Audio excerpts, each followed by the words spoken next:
Question from the session 2019-20. Following ions are given: chromium 2 plus, then copper 2 plus, copper plus 1, and iron at second oxidation state, and manganese at third oxidation state. So this question is from the unit D and F block. And identify the ions which is a strong reducing agent. In ion में से कौन सा ऐसा ion है, means जो हमारा element है वो अपनी oxidation state, chromium second oxidation state है, कॉपर +1 +2 दोनों में अवेलेबल है, और यहाँ पे आयरन जो है वो सेकेंड ऑक्सीडेशन और मैग्नीज थर्ड। इनमें से कौन सा ऐसा आयन है जो कि स्ट्रॉन्ग रिड्यूसिंग एजेंट है? रिड्यूसिंग एजेंट का मतलब क्या हुआ? Which will get oxidized easily. तो अगर जो सबसे ज़्यादा यहाँ पे इजीली ऑक्सीडाइज्ड हो जाएगा that is a chromium 2 plus. तो जो हमारा फर्स्ट हम आंसर है that is the strong reducing agent कौन है? That is the chromium 2 plus. और इसका रीज़न तो बोला नहीं है, बट वी मस्ट नो कि why we chose this one, because it can easily undergo oxidation. यहाँ पे आप लिख दो because chromium ion can easily oxidized, ये बहुत जल्दी ऑक्सीडाइज्ड हो जाता है फ्रॉम, किससे ऑक्सीडाइज हो जाएगा, किस स्टेज से ऑक्सीडाइज हो जाएगा? From D4 to D3। तो ये इसका रीज़न है। देन जो सेकेंड पार्ट है इसका, अनस्टेबल इन एक्वस सोल्यूशन। यहाँ पे हमारे पास जो आयंस दिए हैं इनमें से कौन सा ऐसा आयन है जो कि अनस्टेबल है एक्वस में? तो हमने आंसर लिख देना है दैट इज़ अ कॉपर +1।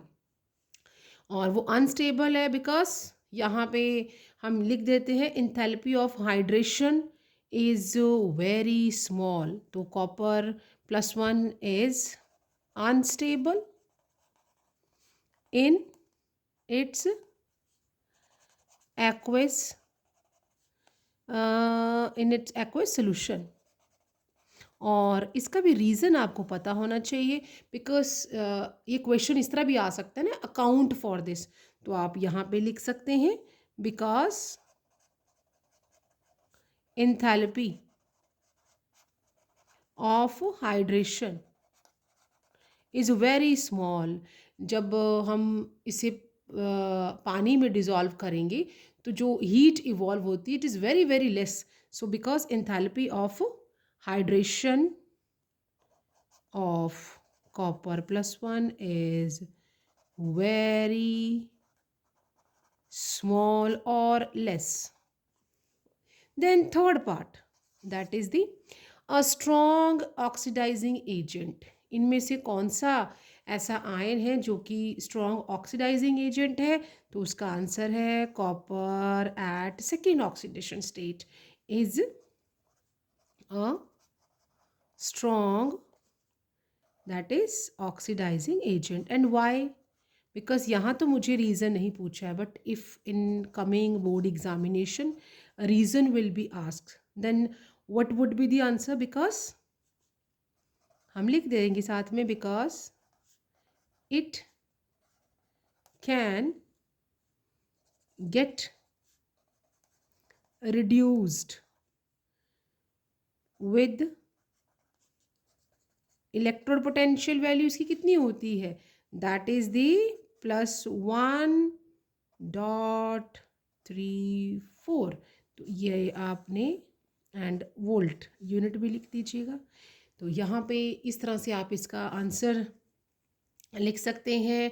और I know you guys are preparing yourself for the practicals. The practicals will start soon. So first of all you can make any project from the 10 units.